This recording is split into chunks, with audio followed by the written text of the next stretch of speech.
graduate, like myself, of California State University, Sacramento, with a Bachelor's of Science in Business Administration, with the concentration in accountancy. Her diverse career history, including more than 15 years in accounting and finances, has afforded Lori tremendous opportunities to hone her skills in government and nonprofit management, strategic development, and budget administration. She has a proven track record in identifying needs and developing innovative solutions. Lori's current role as Director of Finance for a national home builder only adds to her depth of knowledge and skill. Lori's path to involvement in community involvement started when she completed her biblical studies at Vision Bible College, where serving in various leadership roles at Liberty Christian Center. Her career, life story, and heartfelt passion for making a difference laid a solid foundation and prepared Lori to serve Suisun City's residents in the political arena. In 2012, Lori was elected to serve on the Suisun City Council. Shortly after the election, she was appointed Mayor Pro Tem by the mayor of her fellow council members.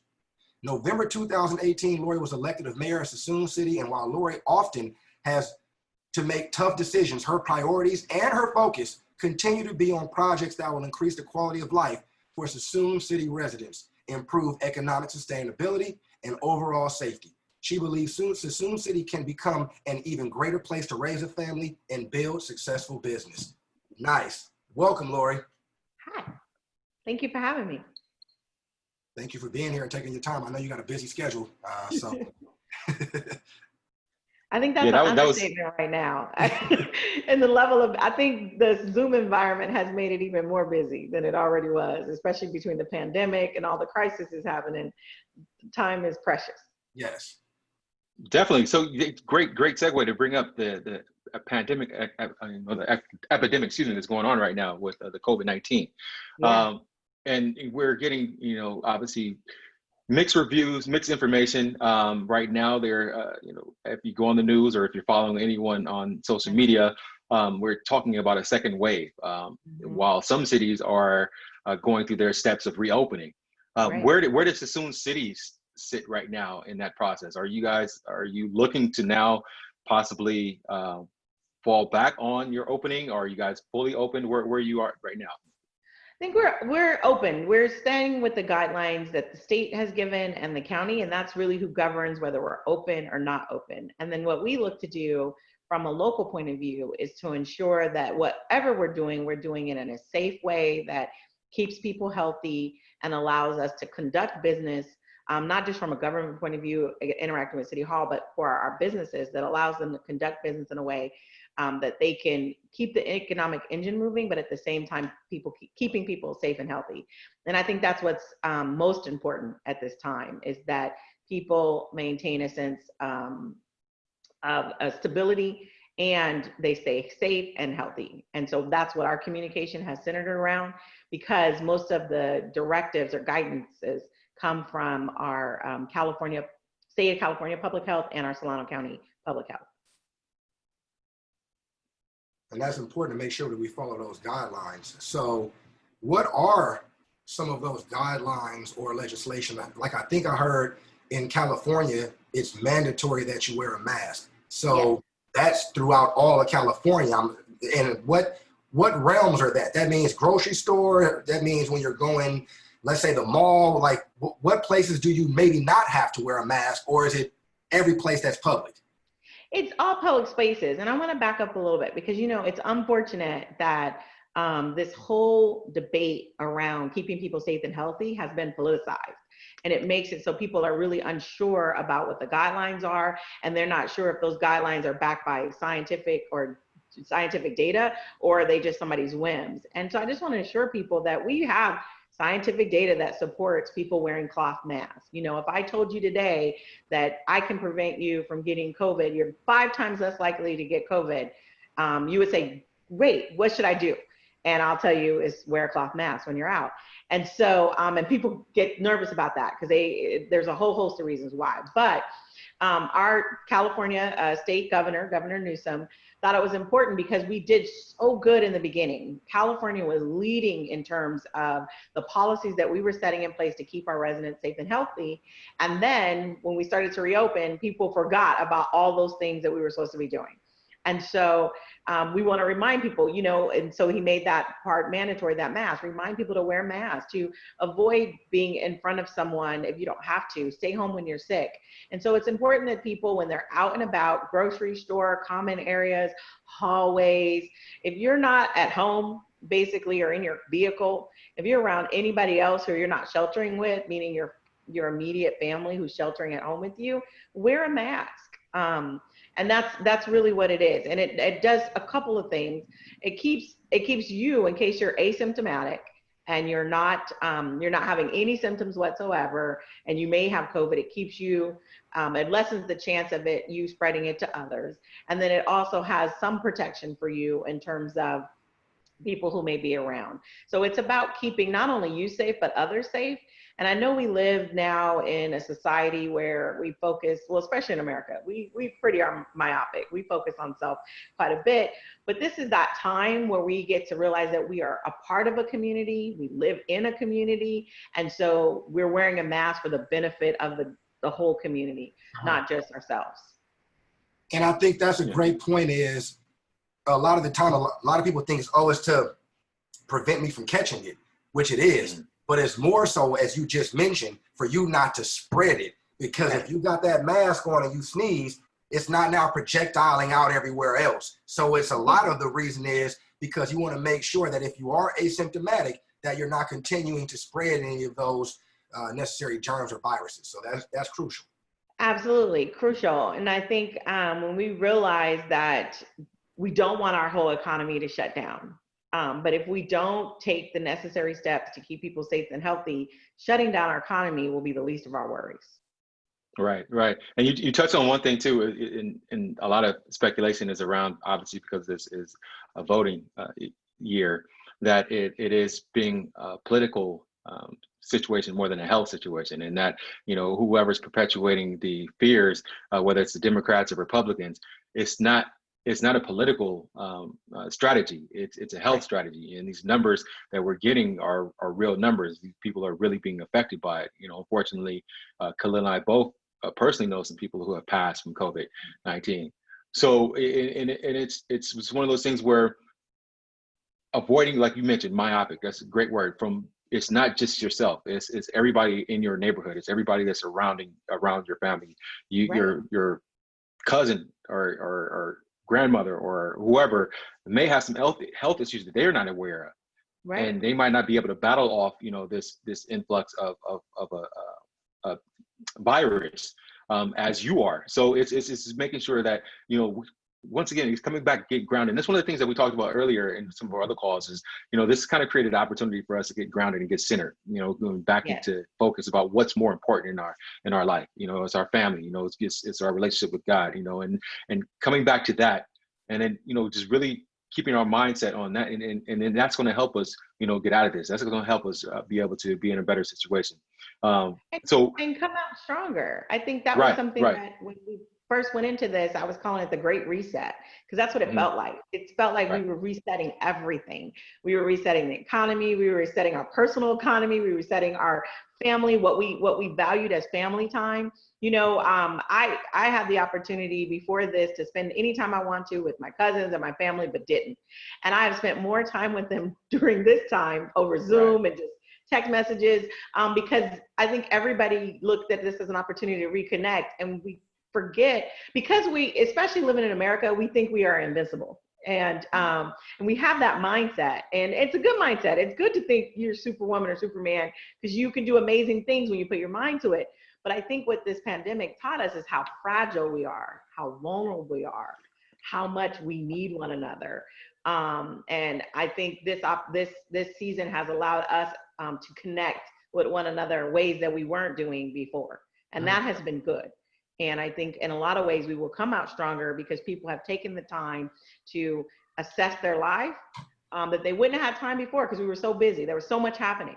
But now we all of a sudden have this alone time. And so people have taken that time to assess their lives. And I believe that people will be stronger because of this. And we've seen that throughout history, right? When a challenge faces a generation, that generation typically rises to the challenge, and then as they overcome it, are then stronger and better because of it. Yep. Yeah. You can look at What doesn't kill you makes you stronger. Yes, yeah, true. you can look at 1918. What was it? The Spanish flu? Or if I was looking at pictures and they had the same masks on at night 100 years ago as they do now. So, but like you said, we came out stronger, right? So Exactly. And I think we're also not just personally, but as a government, laying in the foundations, realizing that this now, even though that was a really long time ago with the previous pandemic, that we're going to see these more often. And so we have to have the infrastructure in place to deal with these for the future. So not just about right now, but 2 years from now, there's going to be another pandemic, right? And so how do we ensure that we have the infrastructure in place to be able to deal with that so it won't be so impactful to, like I said, finances, to not just the greater economy, but our own personal economy. That's great. What's your idea of what that infrastructure looks like?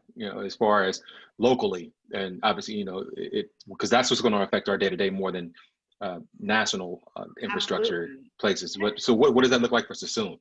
I think for Suisun, what we found out is we did not have the technological infrastructure for people to be able to interact with the government. And we saw that immediately. We knew that. It's actually one of the things I was talking about when I first got on council, but it was always a low priority in terms of when you have to pay for police and fire and all those kind of things. That technology always fell at the bottom of the barrel, our website, bottom of the barrel. And then when the pandemic hit us, that technological infrastructure was needed and necessary, and we were scrambling to get it. We now have to provide services to a whole community where we as the government are essential workers and had no real mechanism to do that technology-wise. And how do we have employees working from home, remote working, and still be able to collaborate on their cross-functional teams? How do we have people be able to access our website? Can you even find information on our website to be able to know what's the latest and greatest? Because when COVID-19 hit us, it was a dynamic situation. It was constantly changing. And so where do you go to get the information that you need? The website. Well, our website is not the easiest to be it's not easily navigated, so to speak. And so it was just all those things, like even people paying their water bill. Like people avoided paying their water bill online for a long time because of the fee associated with it. And so they would come in or they would mail it in. Well, now, you're not supposed to touch paper. You're not supposed to come in, City Hall's closed. Now I have to pay a fee to pay my water bill online, which now I might not have a job or might be temporarily laid off work. And now it costs me more to get the services that I need. And so from our city point of view, it was that prioritizing technological infrastructure and making sure that we as a community were clear, transparent, and consistent in our communication.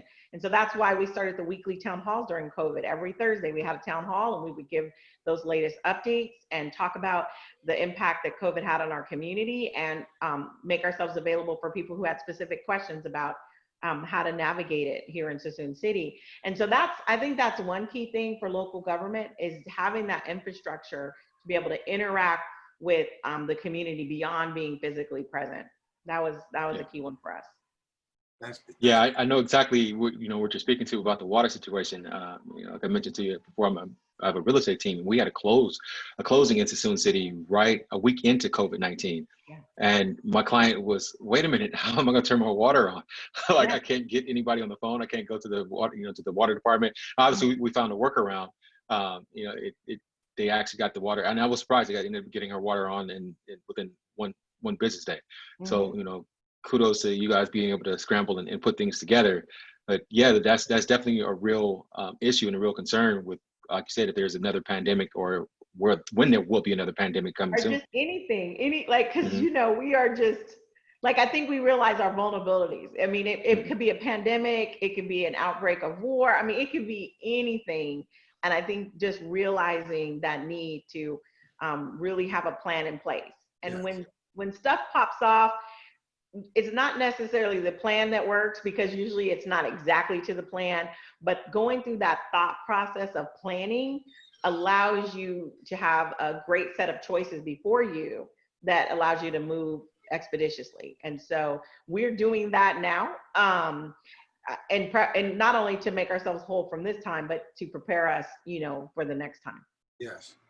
Now, Mayor Lori Wilson, you mentioned a couple of different times Economy. So before I get to the question that I have, first of all, I want to mention how beautiful of a city Suisun City is. And they're lucky to have you as the mayor, but I don't think a lot of people realize that it's right off the Delta, so you get a great breeze. I don't care how hot it is. Every single night, you're going to get a breeze. By 10 o'clock, you're going to close your windows because you're going to think it's too cold. But you get this wonderful breeze. There's excellent restaurants there. There's a yacht club there. It's one of the least expensive yacht clubs that there is in the country, but it allows you to go to every yacht club there is in the world because you're a yacht club member.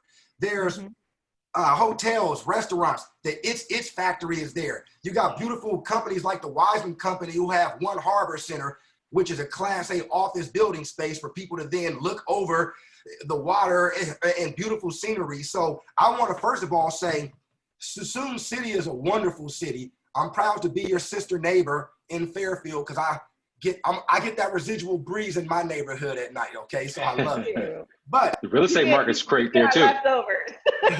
But to my question with economic, what can you touch up and expound on the economic growth and the future of Suisun City?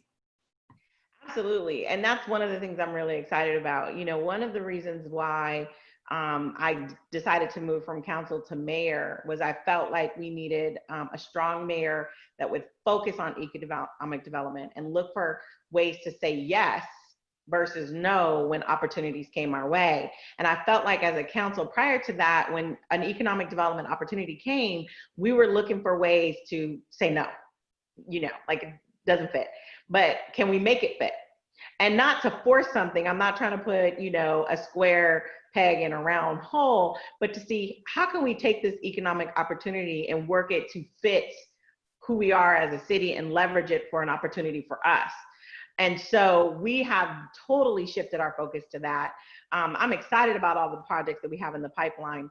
The first thing we did though, is we made sure that we had a city manager who had a background in that. That was important to me. We are not gonna move in economic development if we don't have an economically development minded city manager.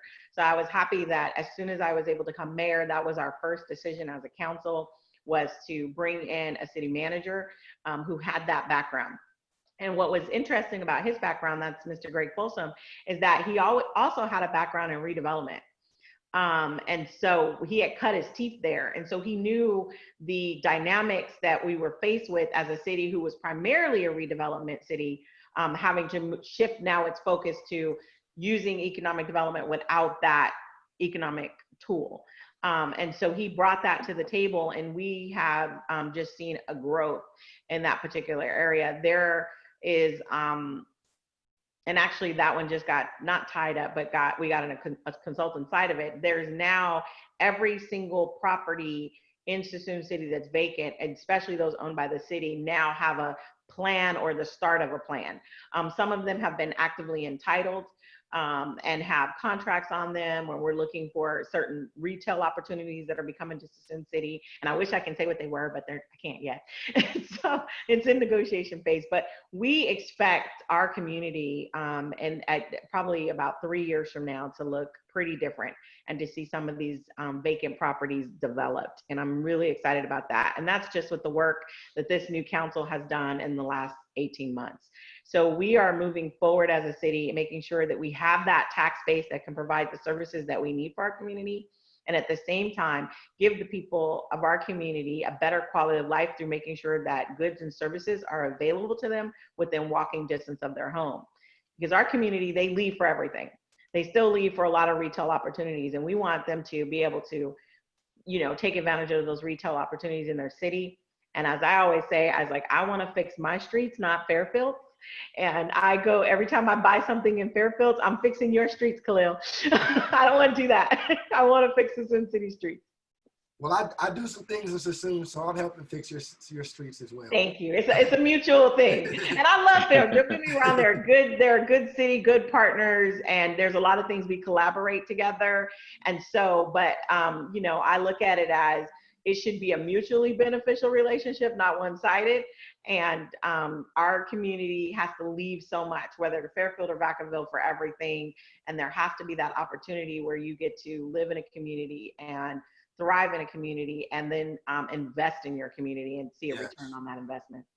Now, Benny, before I let you go to the next question, Lori, can you expound on this? Because the Wiseman Company, and I'll bring them up again, but the Wiseman Company they're doing a great relocation to Solano campaign right now. Yeah.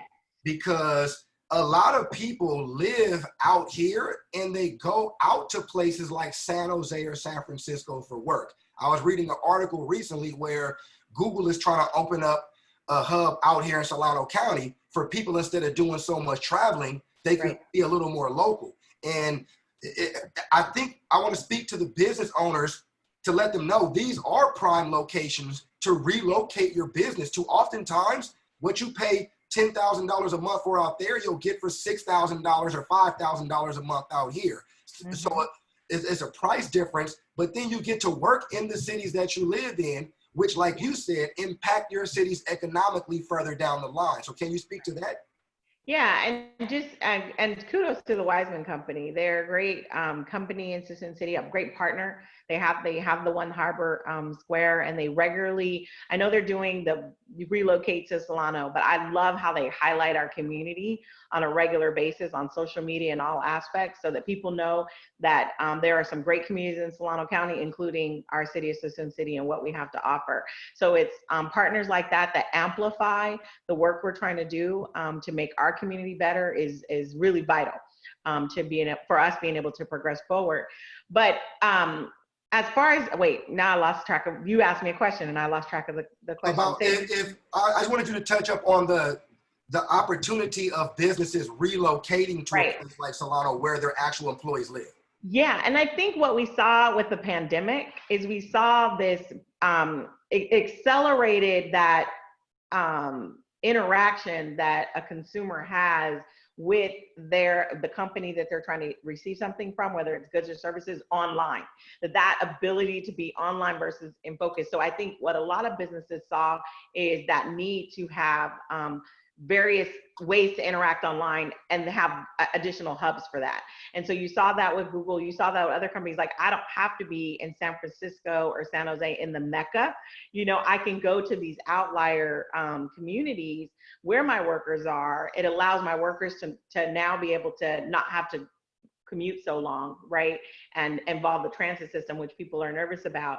But at the same time, they can still interact with that same customer base or that same service opportunity in Solano County that they would have been able to do in San Francisco, because we are more online than we ever were before.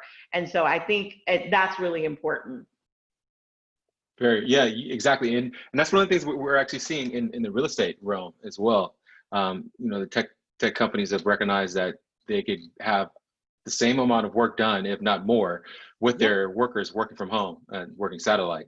So that, and that speaks to them saving money, because they don't have to build out, the big offices or pay for the offices.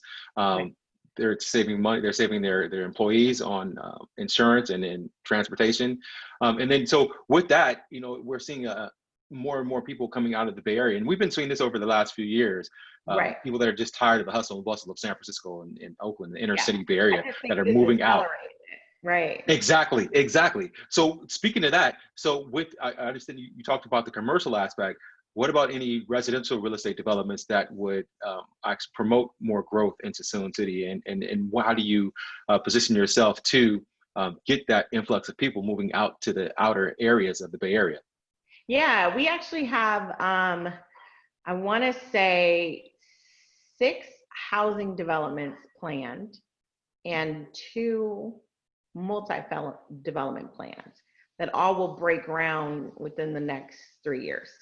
Yeah. Nice. We have a lot of activity. So we'll have a little boom of residents and then a boom of commercial activity. And so here's the thing, Suisun City, a little over 4 square miles. It's not going to grow any bigger. So once we get to a certain level of residents, that's it, but we're going to take advantage of that over the next few years because those places have been vacant and people are ready to see them move forward. So we do have some residential developments in the pipeline, some single family, and like I said, some multifamily. And my goal is to have some that are wide ranging. so that we have affordable places to live. Now, we are affordable in terms of the context of the Greater Bay Area, but at the same time, it needs to be affordable for the context of Solano County and Right. Suisun City in particular, and making sure we have opportunities for people to be able to basically be able to get a home or to continue to reside in a community that they grow up in. And then on to, and you know, something that we don't have a lot of in Solano County, I mean, in Suisun County, is executive housing. So having, be able to offer that wide range. One of the projects that I mentioned getting a consultant on is a 30-acre site that has to be, it's owned partially by our housing authority. So we're going to have a mix of residential and commercial. And I think there's a great opportunity to have some residential, multifamily residential that supports our senior housing, as well as support housing for our train, that supports our train depot, and it being a train hub, because that our train depot is being looked at for bigger things than just Capital Corridor, but really connections to statewide connections. So really excited about that opportunity. So we want to leverage that in terms of housing. And so this consultant is going to start working through a plan and having community engagement meetings so that we have input from our community. That's something that's been really and extremely important to me, that I said, you know, as I was running for mayor and going in, is that I really wanted to shift our focus in Suisun from a bottom-up type government versus top-down. And so we're there as representatives of our community. And so creating more opportunities for our community to interact with us and give us their feedback of what they want to see. And so we're going to take advantage of that on the I call it 30-acre site, but that's the site where the water tower is, by the railroad tracks, to be able to have community input of what they would like to see there, what type of housing do they think we need, what type of commercial, and then work that together as a plan, so they feel a part of the process, and not just a part, because sometimes I think local government makes people feel a part of the process, but they have no real say. So at the end, they check the box, well, community was a part. But for me, it's really important that when I say the community is a part of the process, they're engaged in the process, and they not only have a say, but they can see that they have a say. They see that when they said something, it changed something, and they feel like they're a part of that. So it wasn't just, oh, a council did a new project. We did a new project. And so changing that way people communicate to not them, but we. And so I work to do that, and we'll be able to do that on that site. Nice. Very nice.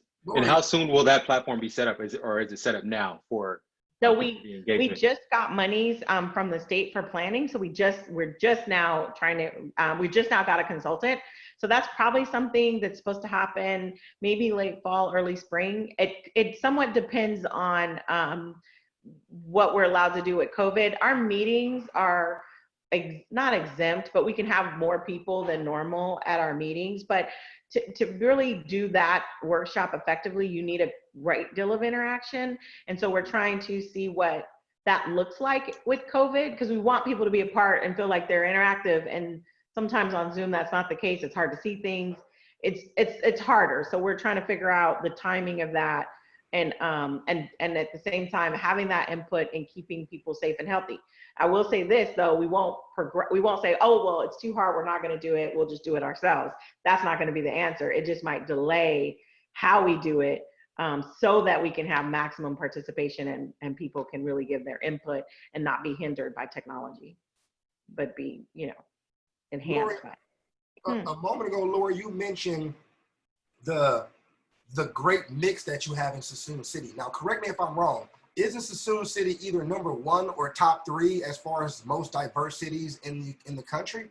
It is, and I am proud of that, because diversity makes you strong. I mean, that's there's strength in that. So yes, we are very diverse in terms of, you know, racially, socioeconomically, in every aspect. And so I'm always looking through that lens in everything that I do, to make sure we're that our staffing at City Hall matches the diversity of the community, that our decision making matches the diversity of the community, and that we can offer a wide range of things. Like I said, with housing, like we need housing for the executive. We're low on that, and we need housing for the affordable. And like I always say, when I talk about affordable, I'm talking about Solano County affordable, meaning someone in Solano County can afford to live here, not someone from the Bay Area afford to live here. So how does that diversity affect or impact the police and the community relations out there? You know what? It's interesting. We had our community policing meeting on June 13th, and that was extremely important. I think that's the quickest we ever got a meeting off the ground. I think part of it is because I was strongly impacted by it. And secondly, our community was impacted by it. And I began to hear from our community members their frustrations about policing and things like that. And we got the open letter from the African American organizations and just everything that was happening on the political discourse. I felt it was important for us to come out early and talk through this and start putting some things into place. And so when it comes to diversity, our police force is diverse in some ways, but not in others. So for instance, they are underrepresented in Filipino, which we have a strong, vibrant Filipino community here in Suisun City. But there are some on the force. We are underrepresented in African American. We have 0 on the force at this moment. We lost our last one the day before that community policing meeting. And to be honest, I think as long as I've been paying attention, I've never seen more than 2. And we have a strong, vibrant African-American community that keeps growing, growing since I've been here. And so it's important for our police force to look like the community. That allows them to be a better police force in general. But so it is at staffing at all levels. And if you look at our staffing in Suisun City, it's not. It's not reflective of the community, especially the higher up you go in terms of mid-level management and senior management. And so, except when you get to council, and that's because Wanda and I are there, but it really doesn't reflect our community. We don't have a Latino voice. We don't have all the voices that we need to have represented. But I think for us, it's now a stream focus. It's something that we all have talked about loosely. As council members, I talked about serving for people who I appoint to the commission. I want to look like the community. But what was great about our community policing meeting is we then said, without a doubt, and we're going to put it in writing, that we will make a concerted effort for our community staffing at all levels, and our commissions and leadership reflect the community that we serve, and write that in writing. And we'll also report on an annual basis what our diversity levels are at every single department across the community and all of our commissions. And that will be online for anybody to see at any time, at least updated annually. So that's one of the commitments we made this past on the 13th. Nice. We had that was great question, Khalil. We had a call with Shawnee Wilson, police chief of Vallejo, last call, and then also with interim police chief Bisa French, and that was one of the things that they spoke to about recruiting the cream of the crop, quote unquote cream of the crop, policing, and also implementing new policies that would police the police and as well as create some accountability in that department. Right. So obviously with the diversity lacking there, what policies are you putting in place to recruit more officers, more diversity in those positions that that is a need for? I think that's where AC5 comes into play. And that just, past the Senate and going to go to the voters, is that, in California, you really can't you could do recruitment by making sure that you're casting your net wide and going to places where the people you're trying to attract, whether it's African Americans, women, other people of color, LGBTQ, going to those where they are and saying, hey, we want you to be a part. But if you really want to get targeted, you run into some issues. And AC5 will allow us to be able to target based on our need and saying, okay, if we need more African American officers, let's go target that group. If we need more women officers, let's go target that group, those kind of things. So I think with that, we're going to have more freedoms. But at the same time, I think it's a mindset, and it's something that I'm glad that was a new thing that I got to do when I became mayor, was be a part of changing how we hire our chief of police. And I think we have a really great chief of police, and Mr. Aaron Roth, and this is his first job as chief. But I talked to him about this, how important it was for me that we have a diverse police force that represents the community. And I talked to him about the concerns I had. I grew up on the west side of Fresno, and I talked to him about my concern about what police looked like in my community, and how when we had to move, not by choice, but were forced to move to another side of the community, how different, and that community was white, predominantly white, how different the police look. The same police officers, I mean, like literally still Fresno police officers, how different they looked in that community than they did in mine, and being able to have things like that in our police force. And so he was very amenable to it. And I think he's done a great job of leading. I think he's just about to hit his year mark. If he's hit his year mark, and I forgot, I think it might be this month. I didn't say happy anniversary to him, I will. But I think he's doing a good job on that front and trying to reset our police force and make sure that we're building on the foundations that were set before him, but even moving beyond that in terms of diversity and making sure our police officers have what they need to be able to serve the community. And I said this, that you mentioned the word police and the police, and I think that sounds like a harsher term than I would use. And I say, we as a community have a right to review and inspect our police department at all times. And I use that word, for those two words for that, is we have a right to review and inspect. And every community member should feel that in Suisun City, what I have authority over, that they should feel like they have that right, and they can exercise that right at any time. And is there a platform or some type of meeting or organization that's already set up to do that? Yeah, Okay. so we had, so like, again, once I said, what I cared more about was a bottom-up approach to government and finding more opportunities for our residents to engage with us in a meaningful way. And I also talked about building a deep qualified bench of leadership. And so having opportunities for that. So we created these citizen advisory committees. And one of them is public safety and emergency management citizen advisory committee. And so they meet, and the chiefs, we have a staff member assigned to every single one. This one is assigned by the city manager because it was important to me. And then he's assigned to it. And then both chiefs are present for every single meeting. So not only are you talking about policy as it relates to public safety or emergency management, but at the same time, when you go to that meeting, the chief of police, the chief of fire are right there at that meeting engaging with you. So you get real-time answers, you get to learn their philosophies, you get to update their philosophies through your communication and discussion on whatever policies that are impacting Suisun City. So we, after that during that community policing meeting, we actually came up with additional duties of that group that'll be assigned to them as a part of their annual work plan. And so they'll get those assignments on July 7th, we'll officially do it at a council meeting, and then July 9th is their first meeting. And so what I've encouraged people to do, because its membership is full right now in terms of voting members, but it is a public meeting. And so I encourage people to come to that public meeting, be involved, speak about the issues you care about, and so that they can include it in their discussions and we can see change. And what they do is they advise the council. So because the police are right there, the police and fire, there are some things that are governed wholly by them. It's their policy and you can have them change it. And then there's some things that require like a resolution or a council to make a decision.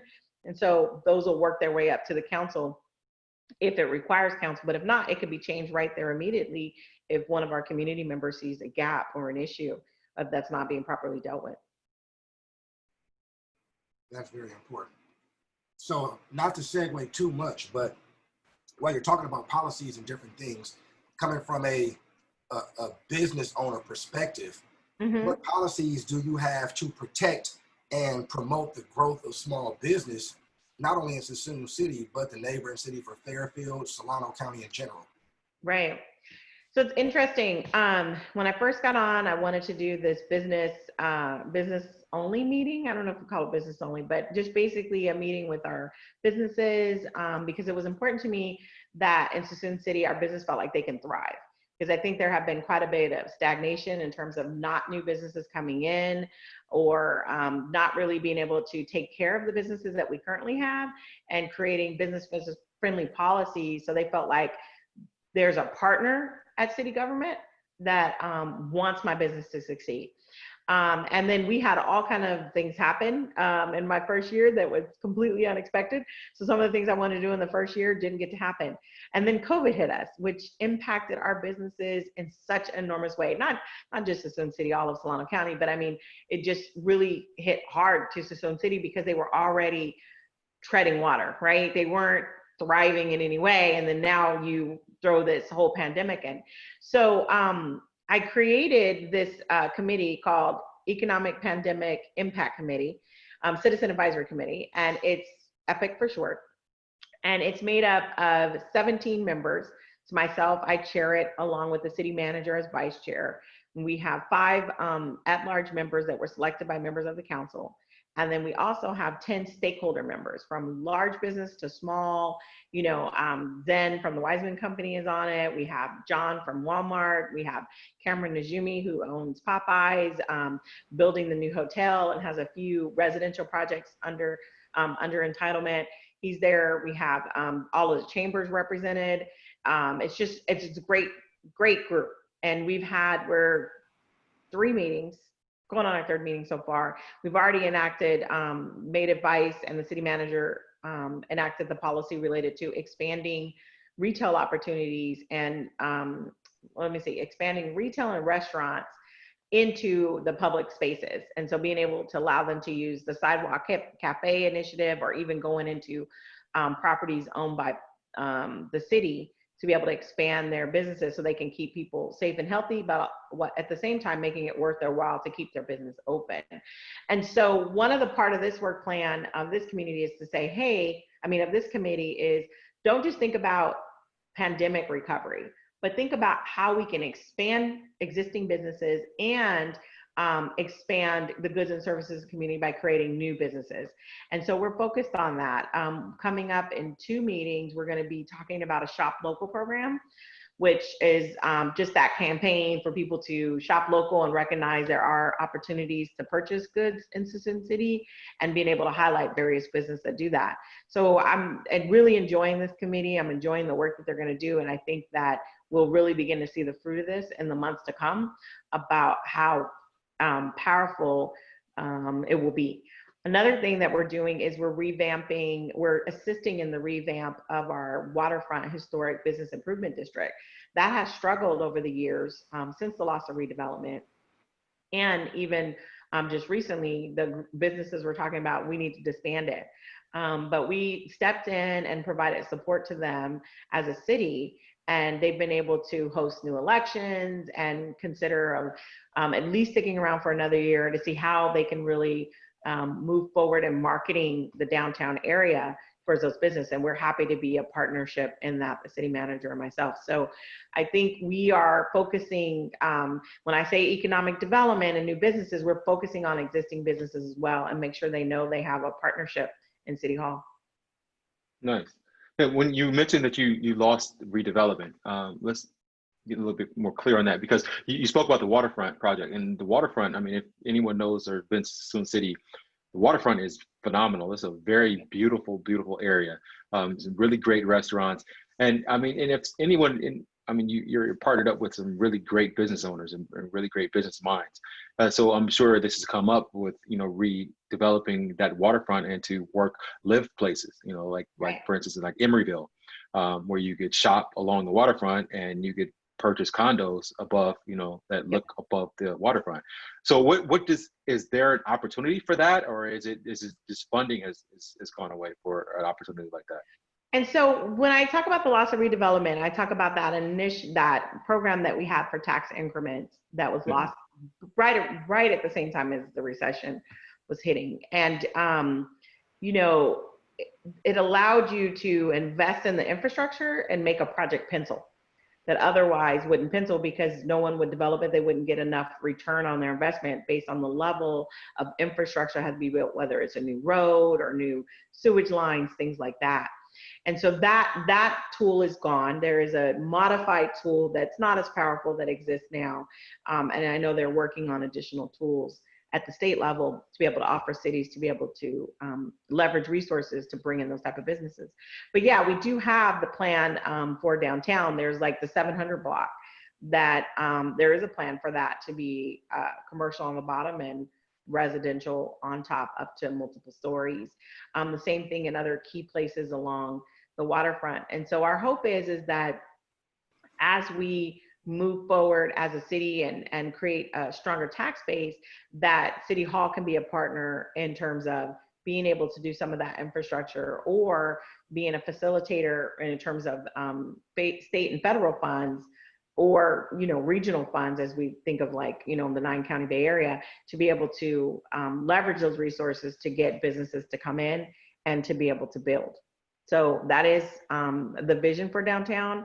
You know, we originally used redevelopment monies or the tax increment financing to be able to do everything that they did downtown. And it was phenomenal. And, you know, we have the leadership of a strong mayor and city manager and a redevelopment manager at the time to be able to put that project together. And since we lost that funds, it really just stalled. And I think that's the role of this council, is that how do we ignite that and bring back the opportunity for businesses to think big and think outside the box when it comes to downtown. And that's why you'll hear a lot from this council talking about reimagining what downtown looks like, because the original plan is all great and dandy, but now it's like, what's the plan for the new century, right? And a lot of that is the live work. A lot of that is taking advantage of the enhancement to the train depot. A lot of that is that balance of the quality of life balance between work-life balance, right? Is where you can live in your community, work in your community, invest in your community. I like to use the word, you know, real quick, I know Khalil has another question. I like to use the word work-life integration.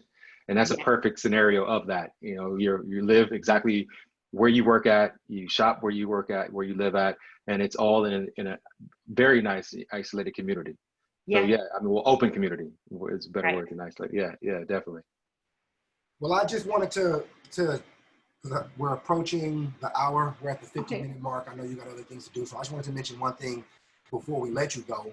But for someone like myself, someone like Benny, someone who wants to get more involved politically, if you could tell us, number one, the importance of getting more involved politically, and how does one go about getting involved? How does one, obviously you can't run for mayor before you have a council member seat, and maybe there's a step before you become a council member. You actually can. Yeah. And don't show our hand too soon, Khalil. She's the mayor. She might think we're coming for her position. They can come for me, but you know, it's gonna be hard. I'm not coming for anything. I'll make it hard. That's my job. So you know. Right, you're doing a great job. You are doing a fantastic job. Suisun City, seriously, and anybody in the neighboring communities knows that you are a great leader. You are a great person. We're happy to have you in Suisun City. But what I'm saying is, you got people watching this maybe in Alameda County. You got somebody over like myself in Fairfield. You got people in different cities, Vacaville, Napa, whatever it is. How does one get involved politically? Like, what's a good place to start at to get your feet wet in learning more about legislation and policies? How does one go about doing that? What's the importance of it, and how do I get involved? Not just me, but anybody.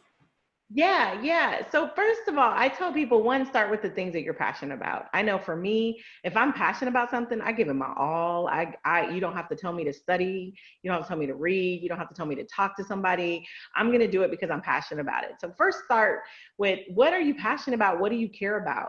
And then next go, where do you see the gap at as it relates to what you care about? And then start there. And then the path will make its way for you. So, and civically and politically, you know, go to the committee meetings, commission meetings, council meetings on topics that interest you. If you have something that you care about and there's somebody's meeting about it, just go to it and listen. Take an opportunity to get to know your council members and the people who are leading your city. And so that means commissioners and committee members. Know them. If you want, you can I tell people, look at the agenda and see who talks the most. Right? And then go talk to that person, right? And that could be a public member who's always making public comments, or that can be someone who's actually sitting on the dais making decisions. But that's how I think that's the best way to plug in, is get started, is start being engaged by showing up. And if you show up where you're passionate about, you'll speak well. If you really don't care about a particular issue, you're not going to care enough to stay engaged. It might pique your interest for a moment because you're learning something new or being exposed to something new, but there won't be any staying power in there. So if you focus on the things that you're passionate about, there'll be staying power. I mean, that's really, if I look at all the ways I've been engaged, not just politically, but as a community-wise, it always started with a passion. Even the council, I noticed people were moving away and I felt like Suisun City wasn't family oriented.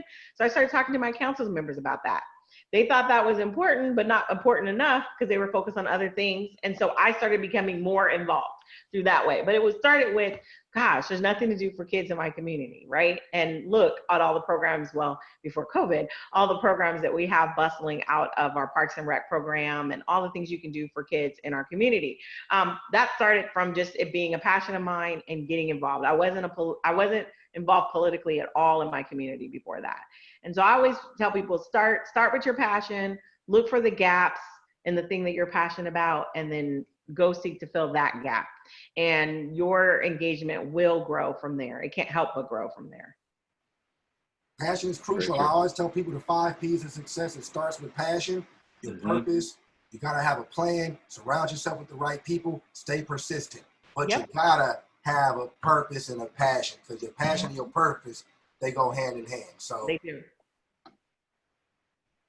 That creates that staying power you were talking about. So speaking of that, so I mean, just surmise from what you just closed with, your passion was obviously the children in the neighborhood. You're creating an environment for growth in within Suisun City for the children. What's the next phase of Lori Wilson? What's the next phase of your political career look like? Mayor. Okay. Look, I'm not done here yet. I'm only 2 years. I'm not even 2 years in yet. You know what it is? People ask me that all the time. Am I going beyond today, in politics? But here's what I know for sure. This is what I know without a doubt, is that the people of Suisun City said, yes, I will give you 4 years of leadership as our mayor. And I intend to maximize that time. And so I can't be focused on other things, but delivering on the promises and the commitment I made to my community here. And what I saw immediately when I stepped into this role is that we had a lot of work to do. And I am not going to leave before I finish that work. And I always talk about being the transition mayor, because I am, I'll be honest, I love a project and getting in the middle and troubleshooting it. And once it's fixed, I'm like, okay, what's the next problem? And so I will transition us to a great leader who can build on the success of Suisun City. But right now, my focus is on delivering to my community and making it the best place. The best 4 square miles in America are going to be right here in Suisun City. And that's what I'm doing over the next few years. Very nice. Very nice. Well, Mayor Wilson, it was definitely a pleasure. I don't know if Khalil, do you have any other follow-up questions? No, I don't have any more questions. I just want to say thank you. Also, one of my good friends, a great business mind, a great man, a great person, Jasper Smith, Mr. Build Wealth, is on the call with us. So anybody on this call, check out Jasper Smith, Mr. Build Wealth, on his LinkedIn, Facebook. This guy is trying to do 100 different educational seminars for our community throughout the year, talking about finances, and he's very motivational, very informational. So I just wanted to give him a shout out real quick. Thank you for tuning in. Also, Mayor Lori Wilson, thank you for taking time out of your busy schedule. This will not be the last time that we have you as a guest. We do these shows 2 times a week, so we will be in touch with you. I'm actually going to text you in just a moment about some things, but thank you for being a guest. Everybody who tuned in today, thank you for watching. If you plan on tuning in later on our Facebook page, check us out. Go to our YouTube page, check us out as well. Hit the thumbs up button, subscribe, hit the like button. More content to come. But thank you everybody for tuning in. And Lori Wilson, thank you very much. One moment, I'm gonna hold my finger up like I'm in church. So first of all, I want to thank you guys for hosting these. I have heard great things about them. I was talking about how early on I watched a first few, and I've been so busy I haven't been able to watch the new ones, but I'm glad that they're posted so I can go record them. But I have to do the shameless plug. Can I do a shameless plug? Yes, please. Yes, you can. Yes, you can. Definitely. So I belong to a great Solano County organization, Solano County, Napa County, BWAPA, Black Women Organized for Political Action. I'm on their political education director. And so we are hosting an empowerment workshop on Saturday. You can go find about going to Facebook and just Googling searching for BWOPA. But we're really excited to have Dr. Janine Abrams, I'm reading it now, McLean. We're going to have the assistant deputy for the Secretary of State. I think we have our one of our representatives or senators being on there. I'm looking for that post and seeing. But anyway, check it out. It's Saturday. I get to host it, and I'm so excited to be able to host it with some very powerful, dynamic women. And I hope you'll be a part of it. And you can go get more information on Facebook. What time is it? What time? Oh, I'm sorry. It is at 10 o'clock in the morning from 10 to noon. And you can go, it's on a Zoom, it's virtual, and the tickets are $10 for members and $20 for non-members. Now I'm looking up all the information. I'm trying to remember who we have. We have a very special guest popping in, a surprise special guest. So anyway, I hope people can enjoy it. I'm being bad. I'm gonna get all kind of bad looks and dirty looks and crazy text message about me not plugging this right. It just hit me when you were talking about Jasper. I was like, oh, wait a minute. There's somebody else I'm supposed to be talking about. Something else I'm supposed to be talking about. But anyway, I hope people will take the opportunity to join us on Saturday and look it up. And they can always email me and I'll send them the right information. Well, Yeah, send us the link and we'll post it as well. I'll do that. Yeah. I'll do that. Thank you. Definitely. And thank you again for making the time for us. It was truly a pleasure and an honor to speak with you today. Oh, thank you so much. Definitely. All right, blessed. Everybody take care and tune in for the next show. oh yeah. See you guys. Bye.